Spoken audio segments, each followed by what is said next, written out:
essentiel. Et puis, moi je dirais qu'effectivement, pour ces questions-là, le droit de vote, le changement, c'était évidemment pas maintenant, parce que du droit de vote à la déchéance, on a vu quand même qu'il y a quand même un chemin de fracture.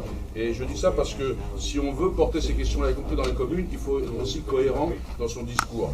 Quand on ne peut pas dissocier le droit de vote de l'égalité. Quand on empêche les enfants qui sont français d'être élus, quand on produit la discrimination, et donc comment on peut effectivement accepter ceux qui ne le sont pas et leur donner le droit de vote. Et pour être complet, quand Abiba parlait du vote des communautaires, des Européens, ils peuvent être que conseillers municipaux. Ils ne peuvent pas accéder aux responsabilités, ni maire adjoint, ni maire. Vous voyez, comme quoi on est encore quand même dans une espèce de cinquième colonne qui pourrait nous dérouter.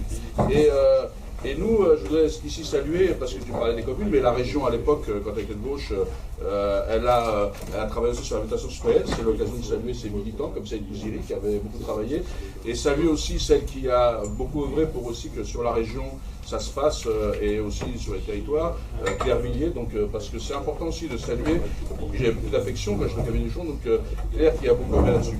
Alors maintenant, sur les synergies, je pense qu'aujourd'hui, il faut regarder, quand on veut agir, et là j'essaie de répondre à la question que ça vient sur le terrain, il faut regarder effectivement déjà ce qui nous unit plutôt que ce qui nous divise. Parce que souvent les gens se disent « ouais, mais avec lui je ne pourrais pas ».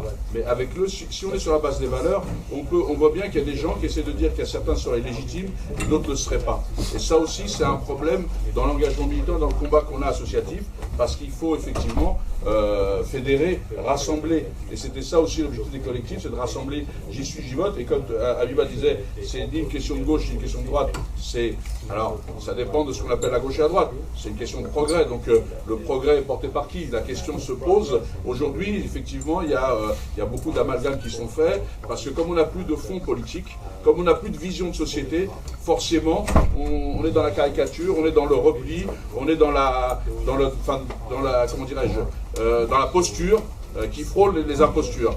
Aujourd'hui, la question est de savoir, et il le dit, Samuel l'a dit, c'est de s'appuyer sur ce qui a été fait dans le cadre du travail. Syndicalement, les gens, alors ils ne pouvaient pas être élus, c'était aussi un travail qu'il fallait faire aussi pour qu'ils le soient, d'ailleurs les syndicats le demandent.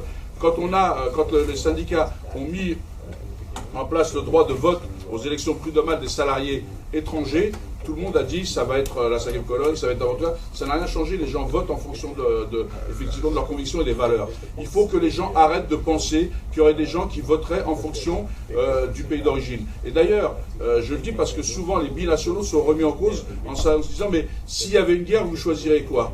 S'il y a une guerre, nous choisirons par rapport à des valeurs, pas par rapport à une appartenance. Et d'ailleurs, sous le régime de Vichy, les gens n'ont pas choisi l'État français, cet État-là, justement. Et heureusement qu'il y a eu des gens qui ont pris le maquis côté des résistants et qui ont permis justement de redonner, parce qu'ils ont choisi l'humain plutôt que de choisir le chaos. Et c'est ça aussi. Donc à un moment donné, il faut que les gens comprennent que, quelles que soient nos origines, parce que c'est ça le débat, nous sommes capables aussi de réfléchir en valeur.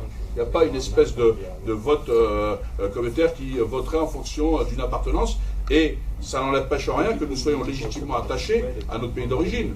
C'est pas incompatible. Quand les gens sont attachés à leur Bretagne, on dit bravo. Quand ils sont aussi attachés à l'Algérie, on dit c'est bizarre, c'est douteux, c'est incroyable. Et je me souviens de quelqu'un qui disait à l'époque, et ça le sait, quand deux Auvergnats se rencontrent, on dit que c'est culturel. Quand deux Portugais se rencontrent, c'est folklorique. Et quand deux Arabes se rencontrent, c'est de l'extrémisme, c'est du repli communautaire, c'est du terrorisme. Enfin, on est quand même dans une grande dérive de l'abus d'esprit.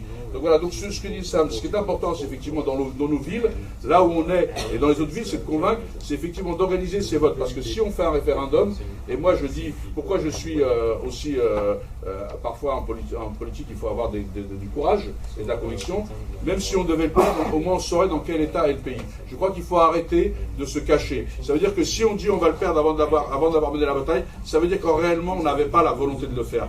Parce que moi je me souviens que dans Paul Auriol, qui était de la sécurité déjà il y a 10-20 ans, tu t'en souviens Sam, les Français sont favorables au vote des étrangers. Et moi ce que je reproche, c'est quand on est arrivé au pouvoir, François Hollande avait la possibilité de changer, et ça c'est ce qu'il vous le dit, avait la possibilité de changer puisqu'on avait la majorité partout. Eh bien ça n'a pas été fait. Et aujourd'hui, effectivement, s'il le faisait aujourd'hui, ce serait un référendum ou un vote truc anti-Hollande de rejet. Donc on voit bien la situation politique, les confusions qu'il peut y avoir. Et c'est toujours difficile de répondre à une question, le référendum c'est par oui ou non. C'est toujours très difficile de répondre à cette question. Mais en tous les cas, en ce qui nous concerne dans les villes, la mienne, et je pense que celle de Nanterre, Eliane, enfin ceux qui sont autour de la table, sinon on ne serait pas là, sont favorables. Et je pense que c'est dans nos villes, c'est auprès des gens que nous devons montrer. Parce que vous savez, il n'y a pas pire que la méconnaissance. Et vous le voyez bien, quand les gens se connaissent, ils disent « Ah, ben toi, t'es pas pareil ». On est tous, mais il faut connaître, il faut donc... Et c'est ce travail de fourmi qu'il faut faire parce que il y a, je finis là-dessus, comme ça me disait, il y a une organisation à faire médiatiquement, nationalement, des réseaux qui doivent être les locomotives appuyées, mais pour que ça fonctionne, il faut qu'il y ait des wagons. Et les wagons, c'est auprès des habitants, c'est les collectivités, c'est le local, c'est l'associatif, c'est le terrain, qui fait qu'on essaye de créer des synergies, ce que font les maisons des potes, ce que font d'autres, de créer des synergies entre les habitants pour que justement, ensemble, on aille dire, on veut vivre ensemble, on veut que cette société permette à nos enfants, quelle que soit l'origine, d'avoir les mêmes droits. Parce que des gens disent, vous avez des droits et des devoirs. Moi, je dirais, nous avons des devoirs, puisque c'est ça déjà dans une démocratie, une république, mais nous avons aussi les mêmes droits. Et donc, nous venons, puisque nous reconnaissons les devoirs, parce que nos parents payent leurs impôts, c'est sur cette base-là, ils payent leurs impôts, ils s'intéressent à la vie de la commune, et si on veut effectivement les concerner, ils doivent avoir ce droit de voter,